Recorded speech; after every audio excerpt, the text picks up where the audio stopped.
Welcome back to In the Shade. This is a platform bringing awareness to BIPOC folks that have been murdered or gone missing, and also people of color who have been accused and convicted of committing heinous crimes. I'm Isabel. And I'm Jenny, and this is our 10th episode. Woo! Lucky number 10. Can you believe it? Oh my gosh. 10. This is like... We're in the double digits now. I know. Oh my gosh. Crazy. This is so crazy. But today's episode is going to touch on Daisy De La O, right? Mm-hmm. Okay. Who was murdered by her abusive ex-boyfriend, Victor Sosa, outside her family's home in February 2021, which is pretty recent. Mm-hmm. Victor was on the run, fled the country.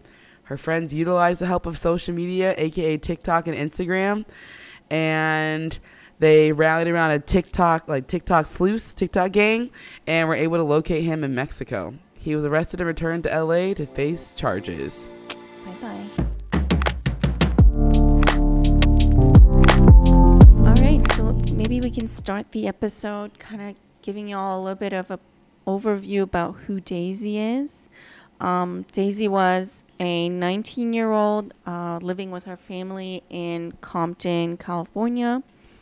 She loved cooking with her mom and enjoying the outdoors and also going on camping trips. She was in her second year at East LA College, and she was taking some business admin classes and dreamed of owning her own business one day. That's dope. Yeah, she was really creative and innovative, and she had really beautiful goals that she was working towards.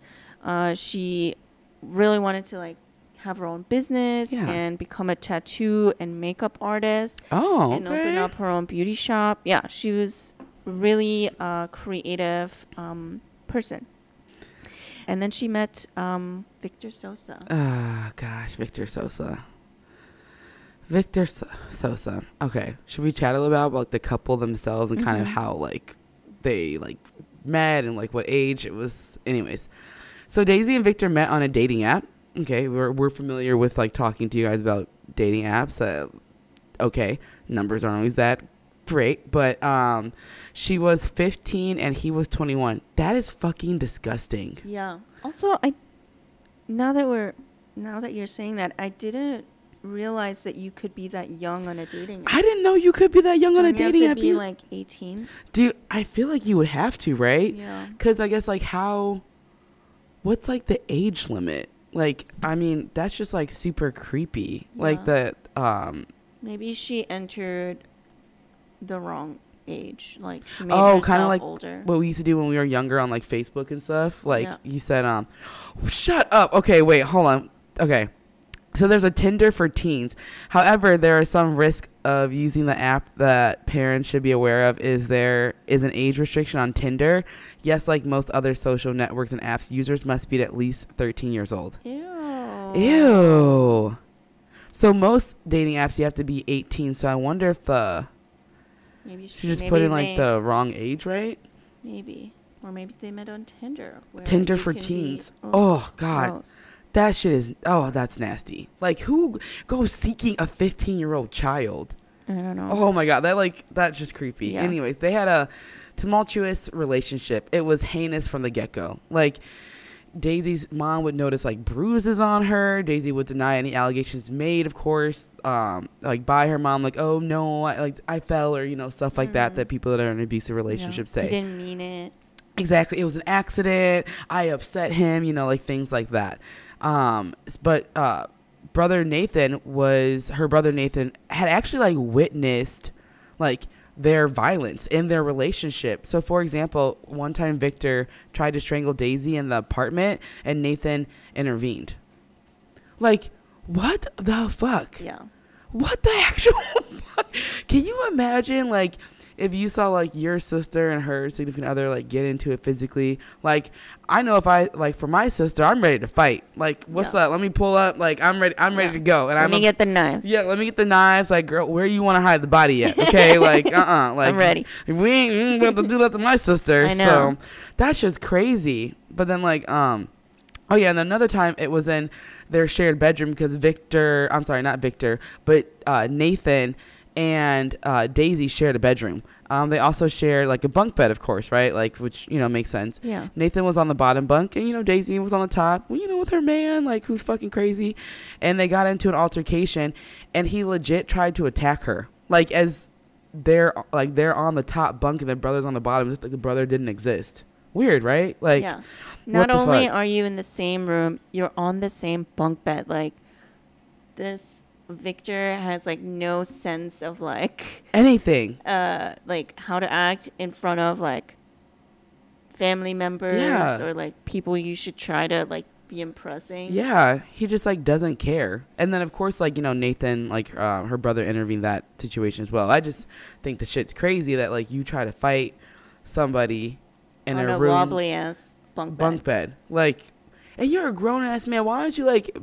I mean, I'm not trying to be an asshole, but why are you fucking on a bunk bed? Like, why are you literally on a bunk bed to begin with that she shared with her brother? Yeah, that's just like, I don't know, that shit's weird. Yeah. But and then another time Nathan witnessed them getting physical. Was they were like outside and he saw Victor hit Daisy over the head with a skateboard. That's so fucked up. That caused her to like bleed from the forehead, and she actually had to get several stitches to get the bleeding in control. But she did refuse to file a police report. Oh no. Her mom was really adamant about like doing something about this. Yeah. Because like now the daughter is like physically like bleeding, like could have like died. Yeah, could have had like concussion or whatever, and she wanted to like file a police report, but the mom said that she wasn't able to file a police report without the daughter's statement. Like the police said, you have to get her statement, which is really interesting because it would seem that it would make sense for a parent to be able to file a police report if the daughter is a minor. Yeah, that's like what I don't get. It's like, it doesn't make any sense. Yeah. It's some weird shit. So it's like but you can see the person is like hurt. So it just, I don't know. It's just kind of like weird that like those lines are like blurred in a sense. You know what I mean? Yeah. I would definitely want to kind of look into whether that's true, that a parent can't file a police report without the child's statement.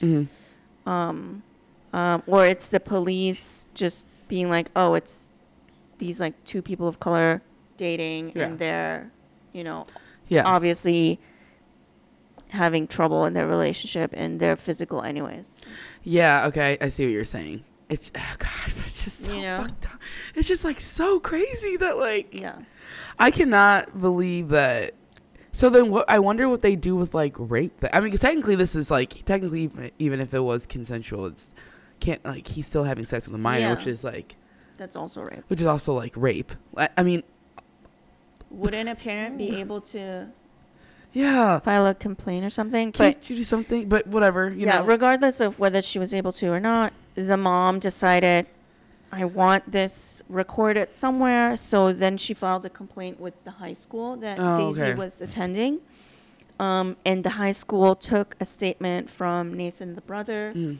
And initially Daisy totally denied the assault. She's like, even though there's like fucking stitches in her forehead, she's like, no, it didn't happen. But then they ended up using Nathan's statement against hers so that they could do something about Victor. And then eventually she caved and she was like, no, my brother's not a liar. This did happen. I'm so sorry. Eventually Victor was then banned from the school campus. As he should be, because his ass is crazy. Yeah, but unfortunately that wasn't enough for Daisy because they continued to date even after those incidents and repeated physical assaults. But then finally she came to her senses and, brought up the courage to break up with him about a month before her murder, unfortunately. I guess, like, what does he get out of dating a 15-year? I still, like, I'm still stuck on that because she's legitimately a baby. Yeah. Like, I don't know. Maybe because she's so young and maybe a lot smaller than him, he gets like to feel stronger, more controlled, yeah, and stuff. He can still really influence her really well because she's maybe young and impressionable or something like that. I just feel bad because I again, like, I don't know her, like, personally, obviously, but it kind of makes you think that, like, this is, yeah, like, I feel very bad that she was, like, you know, that she was murdered. I feel super bad about the fact that not only was she murdered, but then this may have been, like, her first experience at love. Yeah. You know, like, she may not have known any better. This is what love is supposed to look like. Yeah. And that part I feel so bad about. Like, I feel so bad about that. Because she didn't really get it. She didn't get a chance to really live life, you know? So, anyways, that's just my thought about that. I was like, damn, like, can you imagine that's your first experience of love? But, so, this is what happened the night of the murder. Okay. Daisy, her mom, and her grandma were watching TV. You know, they're having some mother-daughter grandma time. Like, family time. You don't want to hang out. Daisy all of a sudden gets a text message from, who else? Sosa, saying, I've got something for you.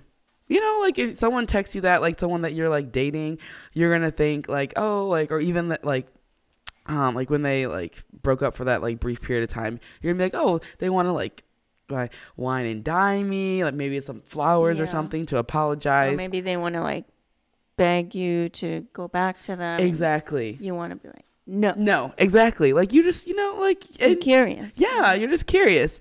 So Daisy, you know, tells her mom that it won't take long and that she'll be right back. Cool.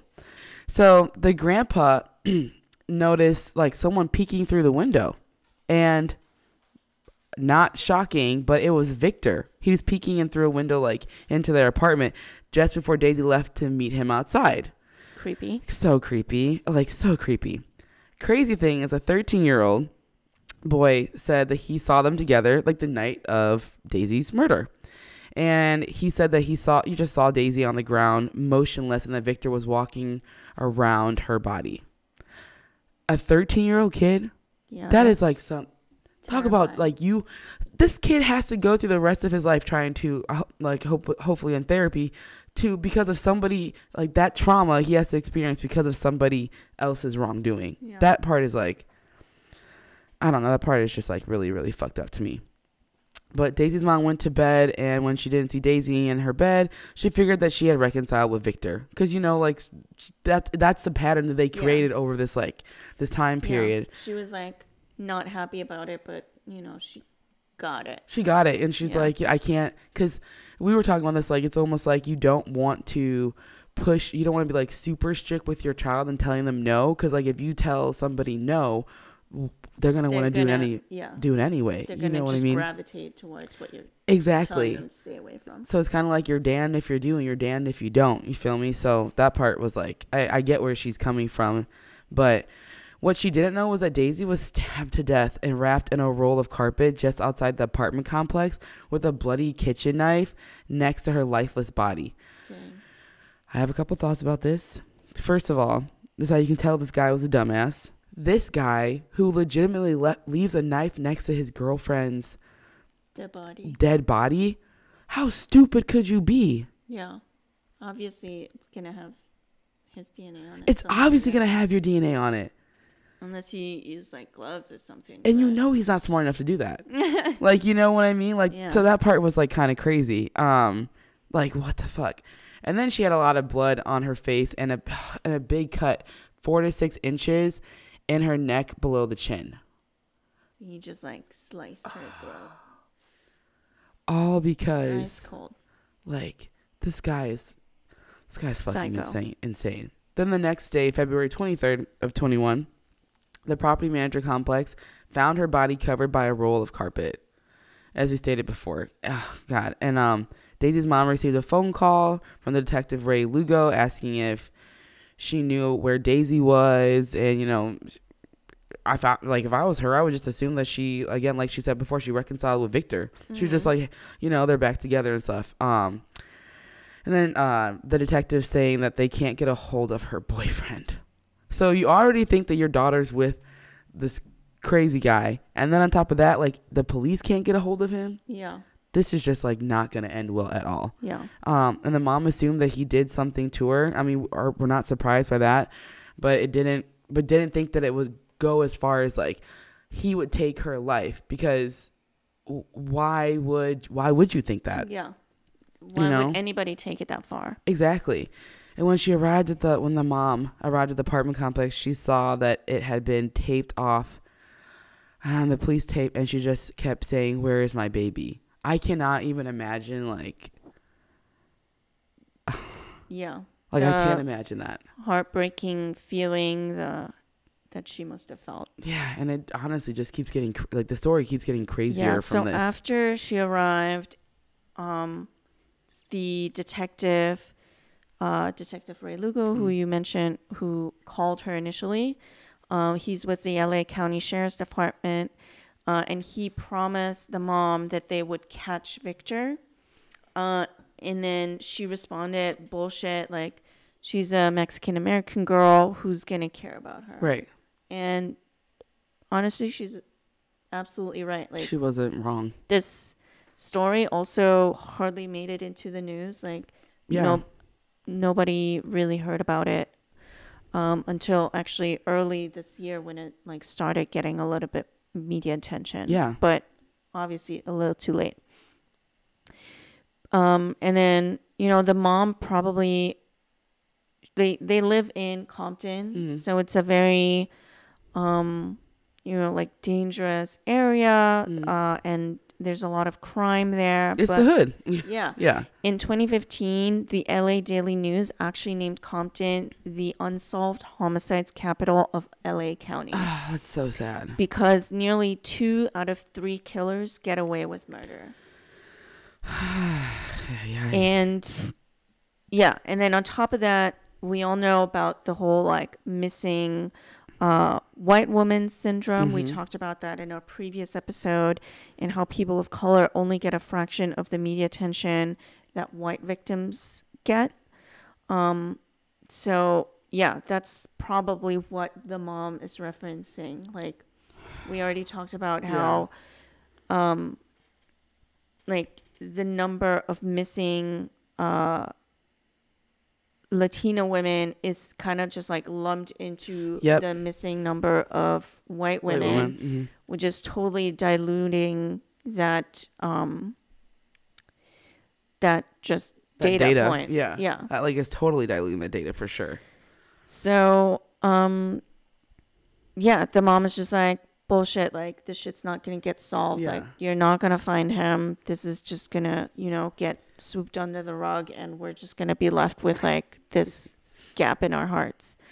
And so more than 2 months after Daisy's murder, the LA County Sheriff's Department still did not publicly identify Victor as a suspect, nor did they ask the public for help in either locating him or finding another suspect. The detective, Detective Lugo, he claimed that so there was a video of the alley where Daisy's body was found. Right.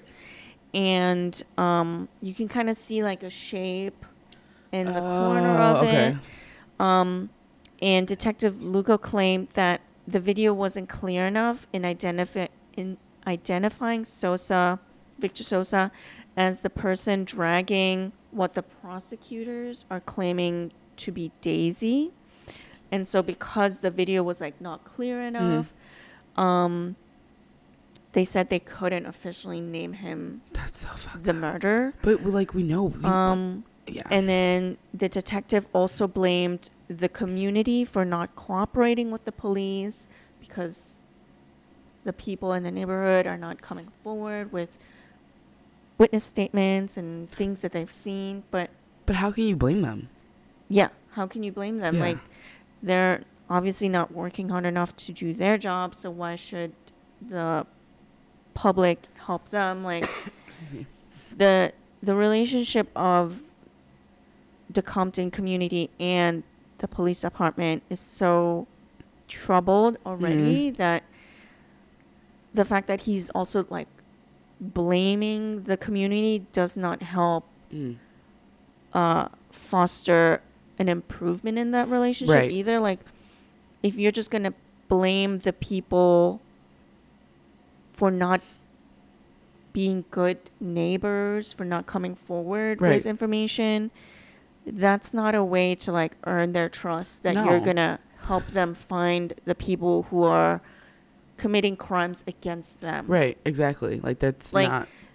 It's like saying, it's like you get robbed and then I'm blaming your neighbors for me not solving your crime because they didn't come talk to me. Right. It's like, that's not gonna make this, like, you're just throwing people under the bus for no reason. Right. No, and I totally agree with you, because it's almost like the code of like the unwritten contract, right? Like this no snitching type of thing. Yeah. And especially like in the hood too. Like you don't trust the police already, and then they're coming around asking you for questions, and they didn't even like help build that relationship where it's like where you feel safe enough to. Because if you remember in one of the cases that we did, where they literally made the family of the victim that was murdered, they made her family feel like they were criminals when they weren't even the ones that murdered her. Yeah. They just wanted answers. They just wanted answers. And it's like you have to start with that relationship and build the trust there. But they just didn't give a fuck, which I just why would people come out of the woodworks admitting they saw something when they might just think that the police is then just going to frame them? Right, exactly. Like, because you know that happens a lot. Yeah, it literally happened in one of the cases that we did. They the family was so like, I'm like, we're here to help. Like, what can we answer? And they like tried to blame her brother for like doing something. It was like just fucked up. So he just like dragged the community into it and just blamed them for not cooperating. And then on top of all of that, they also had difficulty in getting Sosa's DNA from his previous criminal records for some reason. Interesting. Because they wanted to match that DNA to probably what's on the knife or some other DNA that they found. But for some reason, they had difficulty in getting that DNA, and it took several months for them to get it. Wow. Yeah. That is crazy. So then after 4 months... in July, Victor was finally wanted for murder. So 4 months, and that's crazy, but he's finally wanted for murder by the LA County Sheriff's Department. Prior to that, Salas, cousin Mimi Garcia created an Instagram page called Justice for Daisy, which makes sense, while Daisy's friends, including Rebecca, launched TikToks on May 26th, asking for people on social media, like, please help us. Like, please help us find, Daisy's ex-boyfriend, Victor, who literally killed her and is now wanted for murder 4 months after he murdered her. Yeah. So. But Rebecca did that on TikTok on May 26th. So that's like 2 months after she was murdered. Yeah, 2 months after she was murdered. So but they did it way before the police. Yeah, way before. Like, they were on it. Like, what I mean was, like, they were on it before the police, and it took the police 4 months to say that he was wanted for murder. So the fact that, like, you have these literally, like, kids being more active than police is kind of, like, crazy to me. But, I mean, it just the whole thing keeps getting crazier. So Rebecca...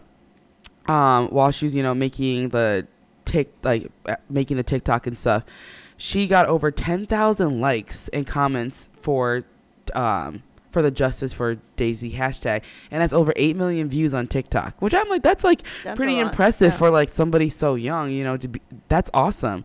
Garcia received a DM from a stranger, get a load of this, who said that they saw a post of Daisy and Victor all over social media, and they're like, this is interesting. And that person was like, hey, and like, again, a private DM, I think the person you're looking for works here with us. What the fuck?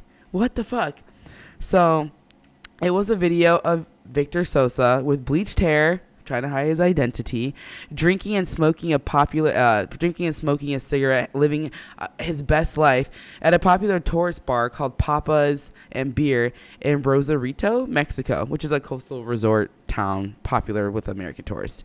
But the crazy thing is Garcia took screenshots of the video because the video was set to disappear after opening, which I'm assuming it, like, that's so smart of her. Like, that's so fucking smart of her, like, her to do that. But anyways, after opening, shared them with Salas, who identified the mom, who identified him as Sosa, and then immediately texted them to Detective Lugo, which is, like, awesome, because, like, that's what the fuck you should be doing, you know what I mean? But the mom is like, yeah, that's definitely him. Yeah, like, let's get this shit rolling. We know where he is, and, like, the man fled and is trying to change his identity. Yeah, he went all the way to fucking Mexico. The interesting part is that Detective Lugo denied ever getting those screenshots and said that the police was informed of Victor's location from a different source. Bullshit. Trying to take credit where credit is due. Yeah, which is kind of messed up, but, you know, he might have gotten, like, somebody might have reached out to him, like, the day before, or, like, something like that, before he got the screenshots or whatever, but still kind of just like, but also at the same time, like, they did get a tip because of the social media. So either way, without the social media campaign full of videos and pictures and contact information, whoever the tipster was, they wouldn't have been able to recognize Victor in the first place and notify anyone of his whereabouts. Yeah, if it wasn't for the account that they made. Yeah, if it wasn't for social media, that person would have never seen anything about Victor and been able to make that connection. Yeah, for sure. And so Victor was arrested on July 2nd by the Mexican police at Papa's and Beer, which is roughly 150 miles southeast of Compton. Somebody helped him. You think someone helped him? Maybe. I don't know. I don't know either, but that's just like, that's far as fuck. He must have had a passport too then. Yeah. I guess, yeah.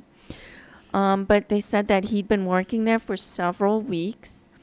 He was held on $2 million bail at the Central Jail in downtown LA. So he was arrested by the Mexican police, and then they flew him over and had him come back to LA. And he actually pleaded not guilty to first-degree murder. That man's fucking crazy. Yeah.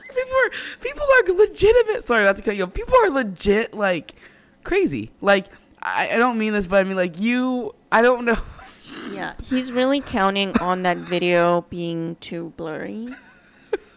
But they do have his DNA, so I'm not sure why he's ready to fight this. Because he's stupid. Yeah, but his preliminary hearing started in September 2021. Okay. And then his trial began just a couple weeks ago, actually, on April 18th.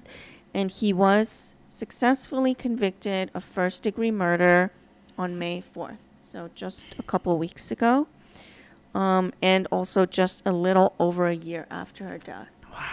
So, you know, for the system, it's actually moving quite fairly fast. Quickly. Yeah. I'm, like, surprised by this. Do you think it's I mean, we can get into this, like, later too, but do you think it's because he, like, was such a high risk and he was, like, a person of color? I mean, like, he literally escaped, got a job, and then they're like, nope, and like got him and brought him back. So you think it's because he was like a high risk, but then even that, but he was not going to get out of jail because his bond was $2 million. Yeah. And 10%. I'm actually surprised that they still would let him out on bail if they were able to scrap up $2 million. But I wonder why it's moving so quickly. He's obviously at flight risk, so why would he even be able to get out? Exactly. On bail? So that's kind of surprising. Yeah, because that'd be 10% of that $2 million, so he'd probably pay like $200K. Yeah, which is like that's a shit ton of money. But yeah, he's facing a possible sentence of 26 years to life, and his sentencing is scheduled for June. So really Wow. moving quickly. But it's kind of crazy how social media was able to help identify him in the first place. I know, it's so crazy to know that like social media like legitimately like helped like bring justice to Daisy. I mean, I like cannot believe that. Like, it's social media is so fucking powerful. Yeah. I like think sometimes people forget how like powerful it really is, you know?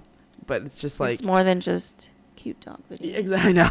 Cute and dog like videos and people cooking hacks. I know.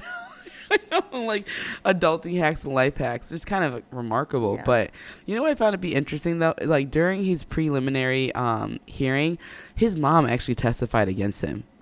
That's rough. That's rough. Like you, like someone that brings you. Oh my God, sorry, I put my mouth like too close to the mic. But somebody that like legit you brought into this world, that you're like essentially taking out of this world because like he's going in the system for life. Can you imagine how like devastating that is for her and how hard that must be for her? I mean, at least she know that her son can't like leave and abruptly go someplace else. But I mean, like when she was testifying against him, she said that she had like asked him if he did it, he just looked down, and she was encouraging him like, hey, like you gotta do the right thing. Like you have to do the right thing because turn yourself in because this is really bad. Yeah. Like this is really bad. Your girlfriend is dead. You killed your girlfriend. Yeah, like you killed your girlfriend. So the mom, wants justice for Daisy and hopes that by telling her story, other women will find the strength to leave abusive relationships, which is actually like a really good like hot topic because as we just said, I mean like this may have been her first like version of love. Mm-hmm. So she didn't know what like a healthy relationship looked like depending on the relationship. Like if this is your first one and you're that young and he's 21, and we always build into people's mind, the older people are, the more knowledge they have. So if I'm 15 and I like say a 21-year-old is interested in me, I'm like, oh, what am I doing? They want me? No. If that's the case, run because he's creepy as fuck and he should not be preying on the young. But we install like even into our like our job descriptions. And we're talking about you need XYZ years of experience, but it's like in actuality, what you're saying is a complete, like, it doesn't make any sense. So it's like you want someone that's done the same exact thing over and over again for like, let's say 10, 15 years, but don't you want innovation? Like, don't you want someone that maybe has a background that covers like everything plus this versus like the same person that's been doing the same job over and over again for like 10, 15 years? It's like it just doesn't really make any sense. So I don't know, that was just like my theory on it, like that she maybe have thought that like he had more wisdom because we install into people's heads, at least I know in the States, age equals wisdom, which is not true at all. Like I've met my brother-in-law always tells me, take advice from people that you would want to trade lives with. Mm-hmm. And I'm like, damn, okay, that's actually like a really good insight, because I would want to trade lives with someone that I also see doing something similar or that goals align with mine, regardless if it's based on their age. Mm-hmm. You know what I mean? Like, they could be younger than you. Exactly. Yeah. Like it just doesn't make, just like, we need to get that out of people's heads, because my niece is 13 and she's extremely wise. And I know that's like sounds crazy, but like I sometimes go to her if I'm like having like I just like want advice or something, and she just gives really good advice. Same with my nephew that's 7. I'm kind of like shocked by. I'm like so shocked by that. I'm like, how do I get better advice? Because they're so transparent. There's no filter, But, anyways, that was just honestly, I'm just happy we're having like justice for Daisy, because this case was like really sad. I'm glad that they were able to locate him and just like move this case along so quickly. It's like very surprising. Like it's like super fast. That it's 1 year, which is kind of long, but it's in the system. For the justice system, that's really fast. That's actually like impressive, right? So it's like, wow. I can't believe he just fled. Like he literally thought dyeing his hair was gonna get him out of this shit. Like you need to have like a whole new face. It's so impressive that also like the TikToks or social media reached people outside of Compton and outside of the U.S. Yeah. And it was still successful in another country. Isn't that crazy? I mean, like, a lot of it's very impressive. And it's also, too, a lot of it is based on, like, the algorithm, too, So it's, like, clearly, like, there's other people this has affected. And so that part is cool, though. Exactly what you said. It reached, like, other countries, other people, and just, like, kind of, like, social media and the data with it. It goes beyond just your environment. It goes to people who are with all sorts of different types of backgrounds in all different corners of the world. And is, like, it's so crazy. impressive. It's so impressive. But yeah, do you have any other thoughts about this really tragic and sad case? No, I mean, just, if you're finding yourself in an abusive relationship, get out. Seek some advice. Even if it's like it doesn't always have to be physical. It can be emotional too, and it doesn't just have to be a romantic relationship. It can be like an emotional like gaslighting you, making you feel like you're crazy, things like that.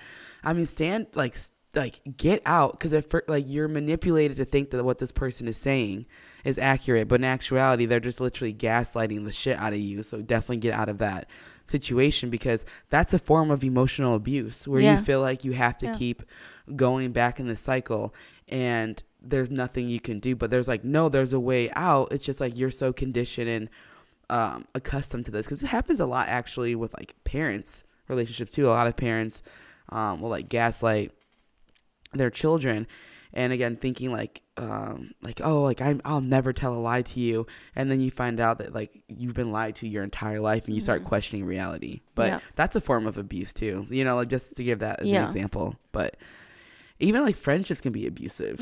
Like you can have friends that like gaslight the shit out of you, which is like friends, colleagues, bosses. Bosses. We already know about that, like that abusive relationship too. And just focus on yourself. Have a nice, like, not just work-life balance. If you feel like you're not being heard, you're probably right, and you need to question it. And get out. Yeah. Get out. I know it's hard, and I know it's like we get conditioned to routines, and it's like, but you have to be the one to break that routine, or else it's just never going to change. But yeah, that was our tidbit, our quick little TED Talk for people that are in abusive relationships. You have the strength to get out, so definitely do it. If not, you have the strength and you have the power. You have the power, and if not, then if you don't feel like you can, then talk to your friends and family about it. But justice for Daisy. Really happy about this case. This was definitely a really sad one for someone so young, but that's it. That's In the Shade. Thank you guys for listening to our 10th episode. And let us know your thoughts. But as always, thank you guys for listening.